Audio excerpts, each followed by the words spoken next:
India പലവട്ടം പറഞ്ഞിട്ടുള്ളതും തെളിവ് നൽകിയിട്ടുള്ളതുമായ ഒരു കാര്യമാണ് ഇന്ത്യക്ക് എതിരെ നടത്തുന്ന ഭീകരപ്രവർത്തനങ്ങളുടെ സ്ഥിരാകേന്ദ്രമായി കാനഡ മാറുന്നു. അവിടെയാണ് ഖാലിസ്ഥാൻ സംഘടനകളുടെ ആസ്ഥാനം, അവിടെയാണ് ഭീകരരുടെ ആസ്ഥാനമെന്ന് ഇപ്പോഴത് ശരിവെച്ചുകൊണ്ട് കാനഡയുടെ റിപ്പോർട്ട് പുറത്തു വന്നിരിക്കുന്നു. കനേഡിയൻ ഗവൺമെൻറ് രൂപീകരിച്ച 7 വാല്യമുള്ള വിദേശ ഇടപെടൽ കമ്മീഷനാണ് ഇപ്പോൾ ഈ റിപ്പോർട്ട് പുറത്തുവിട്ടിരിക്കുന്നത്.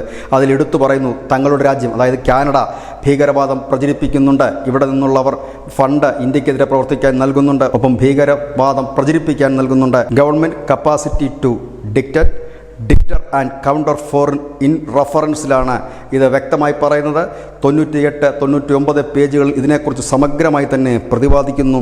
ഇന്ത്യയുടെ ആശങ്ക ന്യായമാണെന്ന് കൂടി കാനഡ പറയുമ്പോൾ കനേഡിയൻ സെക്യൂരിറ്റി ഇൻ്റലിജൻസ് സർവീസും അവരുടെ റിപ്പോർട്ടിലും ഇത് ശരിവെക്കുന്നുണ്ട്. കാനഡ കേന്ദ്രീകരിച്ചുകൊണ്ടാണ് ഖാലിസ്ഥാൻ ഭീകരർ ഈ പ്രവർത്തനമൊക്കെ നടത്തുന്നത്. പക്ഷേ അവരതിൽ പറയുന്ന മറ്റൊരു കാര്യം, കാനഡയിൽ അവർ സമാധാനപരമായാണ് പ്രവർത്തിക്കുന്നതെന്നാണ്. ഏതായാലും ഒടുവിൽ ഇന്ത്യ പറഞ്ഞത് അംഗീകരിക്കുകയാണ് Canada. News desk news India Malayalam.